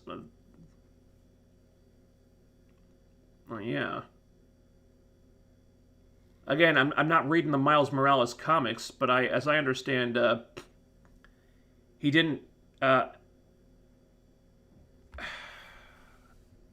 I understand it, he didn't really kind of become a better character until Bendis left.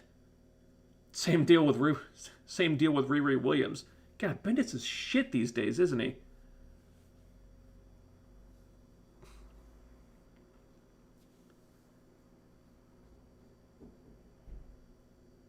But yeah, I still don't get what the big deal is with Miles as a character. I don't get what makes him so special. It's like he was literally created to be the Black Spider-Man. I mean, they literally killed Peter off so they could introduce a Black Spider-Man. And some people may not like that, but that's what happened. And they gave him powers very, like, almost identical to the ones of the real Spider-Man, Peter Parker. And they gave him some new ones thrown in there, but he's still way too similar. And he's always going to be seen as a derivative copy of Peter Parker. You know, if they wanted to do Miles Morales properly, they should have made an effort to make him different. Make him a more different character. Give him more different powers, so he doesn't just feel like a carbon copy of the original. That's not what Bendis did. Bendis just wanted to play identity politics and just make a Black Spider-Man.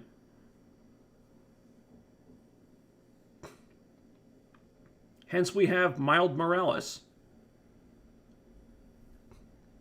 Now future writers can try to differentiate him more. I think they should.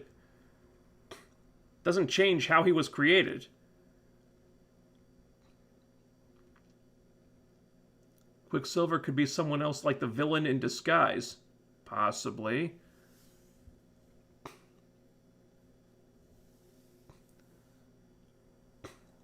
Seems like Wanda doesn't understand what the fuck is going on. Yeah. Well, she is controlling the situation, but not all the way. Like, on some level, she's controlling it, and on some level, she's confused about what's happening. So, we don't know if this is just because Wanda is out of her damn mind at this point, or if someone else is manipulating her. But it does seem as if she does not totally comprehend what she's doing. And Bendis at DC is a disaster, and I say that as someone who tortured himself into reading it. Yeah, I've heard that. I heard he ruined Tim Drake. I think he ruined Superboy. Because Bendis is so arrogant and is so egotistical that he doesn't respect the history of these characters. He just wants them to be what he wants them to be, because he thinks that what he wants them to be is best. And I heard he also revealed Superman's secret identity to the world. I'm sure they'll retcon that and have him go back to having a secret identity later. But Bendis just he just fucks everything up. He just wants to. He doesn't care where these characters came from or who they are. He just wants to change them into his own personal versions of them.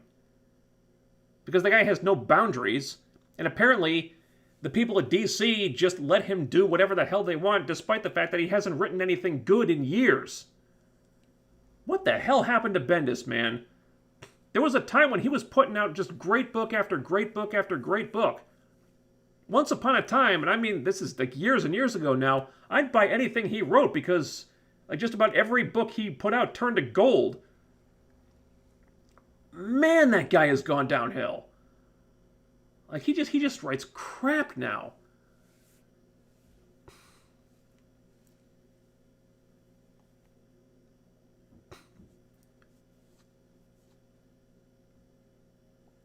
Ultimate Universe should have kicked off with Miles as Spider-Man?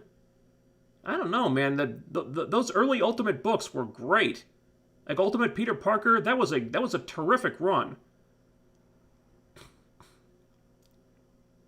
And you know, of course they ruined it later on with Ultimatum, where they killed off everybody. Then Peter gets killed so they can introduce Miles, and then they bring Peter back, and then he goes away again, and then everything is just completely screwed up, and they realize they ruined it, and then the Ultimate Universe just got killed off, except for Miles and Ultimate Reed Richards, weirdly enough.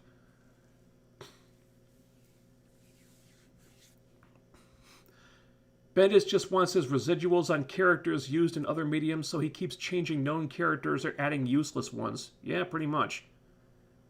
The guy's an egomaniac. His Ultimate Spider-Man comics were fantastic. They were. I collected that run. I've got Ultimate Spider-Man #1 bagged and boarded back there somewhere. It's in one of these. It's in one of these long boxes. I have just about all those issues. Now, I quit after a while because it started to suck, but I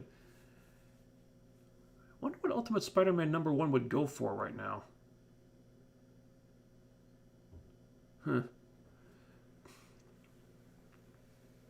People keep changing established heroes because they're afraid no one will check out brand new characters with their politics in it otherwise.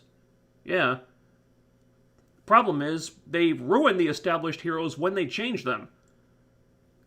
So, all they're doing is making it so no one will want to check out the established heroes either.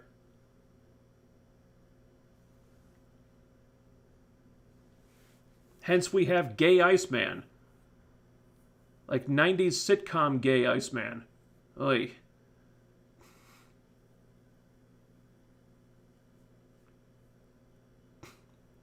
I believe Miles has more room to grow out of just being the Black Spider-Man into his own character. With enough time and good writing, I'm hopeful. I guess so. But good writing isn't something we see a lot of in current Marvel comics. That's the problem.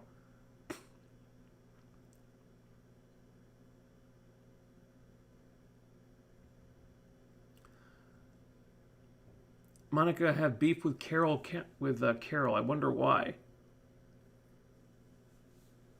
Yeah, they did leave that question out there. Something may have happened between them since Captain Marvel. We don't really know yet. I guess that's something they'll explore in Captain Marvel too.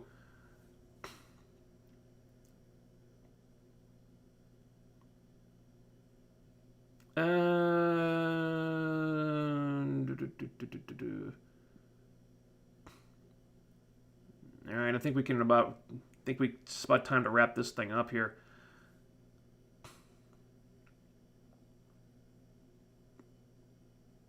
I legit only heard about Gay Iceman a few weeks ago. Wow, consider yourself lucky. Wow, they ruined that character. They even gave him his own solo title, and they brought in a gay writer to write the Gay Iceman title. Because they only think about things in terms of identity politics now. And I didn't read it, but I saw reviews of it, and oh my, holy crap, that series must have been terrible. Because it wasn't really about Iceman doing superhero type stuff. It was all about Iceman being gay. So yeah, that series didn't last long. And then the writer got all butthurt because he wanted to show that he wasn't a writer at Marvel just to be the gay character. Like, he wasn't a diversity hire. He wasn't there to be the gay writer who writes gay characters. He wanted to be a real writer. But sorry, dude, that's why you got hired. Because they only think about these things in terms of identity politics. They hired you because you're the gay writer, and they wanted you to write the gay character. Because they think that's the only thing you can do. Because that's how they think. The gay writer has to write the gay character, or the black writer has to write the black character. And, a white writer can't write a black character. That's I don't know what it is, cultural appropriation or something. But that's the way they think now. because they hired all the wrong people, and it's just an identity politics mess over there now.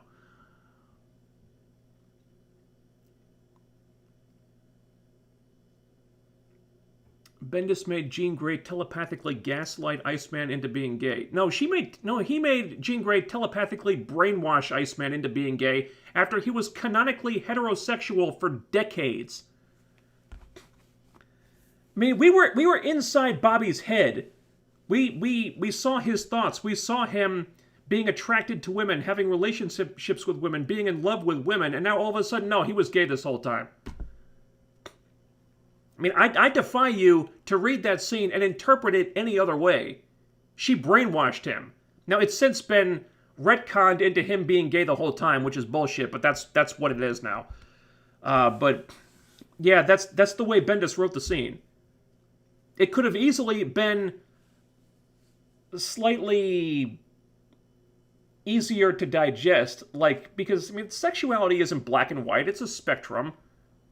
He could be, somewhere in the middle while still having sexual feelings for women, but also thinking about men sometimes. It could have been something like that.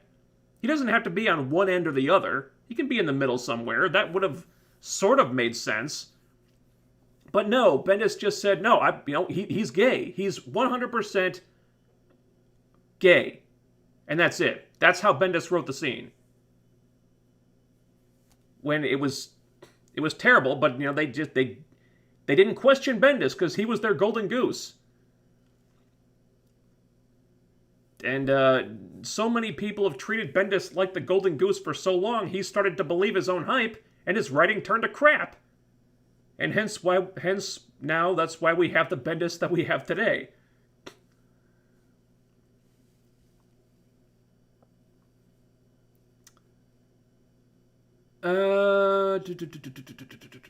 Best directors in the MCU? I don't know. It's tough to beat the Russo brothers, I think.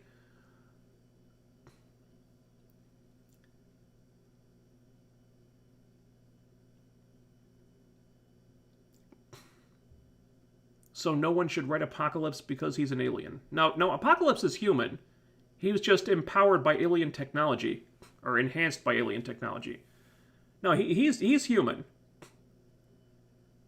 He was a mutant, and he happened upon alien technology that made him, more than what he was. But no, he's human.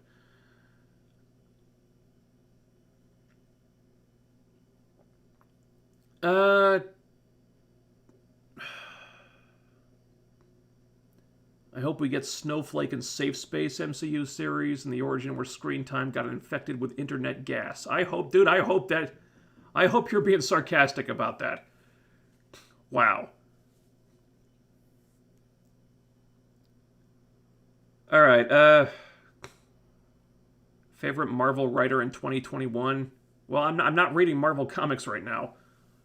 I'll kind of breeze through them online, but I'm not paying for them because most of them are garbage.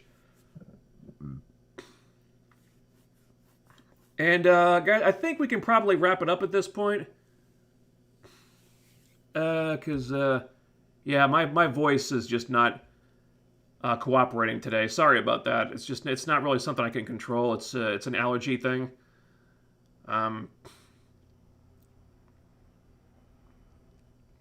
So, yeah. So, thank you to all of our commenters.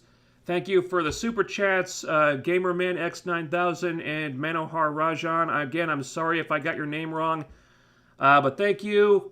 Thank you for tuning in. And,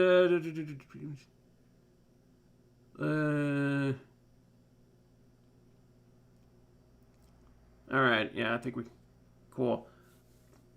All right. Yeah, so I think that'll be it. I'm going to go rest my voice. And no new Batwoman episode this week. So I might try to find something else to talk about in the meantime. I think it's either a 1 week break or a 2 week break. I'm not sure if there's another episode next week, but I think this week they're trying to avoid football. So that's where, if you're wondering where the Batwoman review is this week, it's put off because of football. So thanks to everybody for tuning in again. I am sorry about my voice. I know I sounded kind of crappy this week, but hopefully next week will be a different story. Yeah, so I'm getting sinus surgery in about a month. I don't know, maybe I'll sound better after that, or feel better at least. But yeah, so yeah, thanks again for tuning in. I will talk to you guys pretty soon. Until then, you know what to do. I'll talk to you guys later. See you later.